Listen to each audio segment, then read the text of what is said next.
तो एक बंदा था जो नेशनल जियोग्राफिक चैनल के लिए डॉक्यूमेंट्री शूट किया करता था। फाइनल डॉक्यूमेंट्री को कंप्लीट करने के लिए तिरुवनंतपुरम के जंगलों में जाना था। तो ये था, इसकी वाइफ थी और इनका एक कॉमन फ्रेंड। तो इन्होंने अपना रिजॉर्ट बुक किया। तो जंगल था, उसके जस्ट बाहर या आउटर में जो रिजॉर्ट था उसमें ज्यादा स्टाफ नहीं था, बूढ़े से अंकल थे। तो गए, उनको रूम में छोड़ा, अपना फ्रेश हुए और वो तो निकल लिए जंगल में। पूरा दिन जंगल घूमे। रात को करीबन 8:30-9 बजे के आसपास वो जो बूढ़े बाबा थे वो जाते हैं। तो जैसे निकलने लगे तो जैसे अपन बैठे हैं बात कर रहे हैं, तो बोले यार बाबा रुको, आओ थोड़ा हमें बताओ इस जगह के बारे में। तो ऐसे उनसे बातचीत करे तो उन्होंने बताना शुरू किया कि बाबा ये बताओ ये मंदिर क्या है। इतना बोलते बाबा के मुंह का रंग उड़ गया। हम सब, ये बहुत खतरनाक जगह है। आज से करीबन 80-100 साल पहले की बात। जो ऊपर है ये मंदिर हुआ करता था, पता नहीं कहाँ से यहाँ पर एक चुड़ैल आके रहने लगी। पहले गांव में सब कुछ ठीक था, लेकिन एक समय के बाद क्या हुआ ना, हमारे गांव से और आसपास के 2-3 गांव से रात में अचानक से जवान लड़कियां या फिर छोटी बच्चियां गायब हो जाती थी। हाथों हाथ सब लोगों ने उठाए अपने हथियार, मशाल वशाल, सीधा पहुंचे ऊपर पहुंचकर वो जैसे चुड़ैल बाहर निकले, उससे कोई बातचीत नहीं कि उसको मारना पीटना शुरू किया। मार पीट कर उसको फंदा लाकर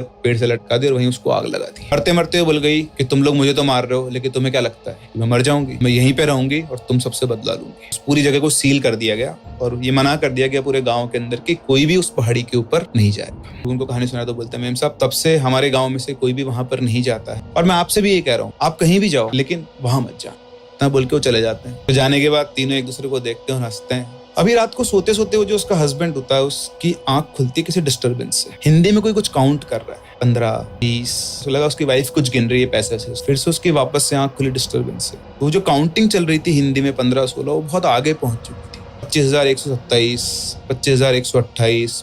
लगा ये क्या गिन रही है, इतने तो पैसे भी नहीं हो सकते। उसने देखा कि उसकी वाइफ यहाँ पर कहीं पर नहीं है। उसे दिखा कि उस कोने के अंदर कोई खड़ा हुआ है। थोड़ा और फोकस जैसे उसने किया, एकदम से वो एंटिटी निकल के बाहर है। तो देखा कि वो जो चुड़ैल जिसका डिस्क्रिप्शन बूढ़े बाबा ने दिया था, सेम वही चुड़ैल वहां पे खड़ी हुई है। ये लंबी सी नाक है, स्किन पूरी से लटक रही है। और जैसे उन दोनों की आंखें मिली, उस चुड़ैल ने सिर्फ एक हंसी करी, स्माइल करते हुए वहीं कमी बेहोश हो गया।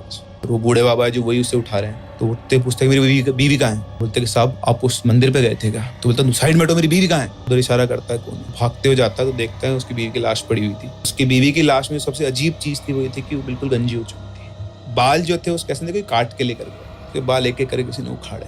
तो रात को जो काउंटिंग चल रही थी 25,127, वो गिन गिन के उसके बाल उखाड़ रही थी। क्योंकि जब ये लोग वहां पर गए थे, इन्होंने तो चुड़ैल को नहीं देखा, लेकिन चुड़ैल ने उसको देख लिया। तो उसकी बीवी के बाल बहुत सुंदर थे, उसका दिल आ गया उसके बालों पर और उसके बाल लेने वहां पर आई थी।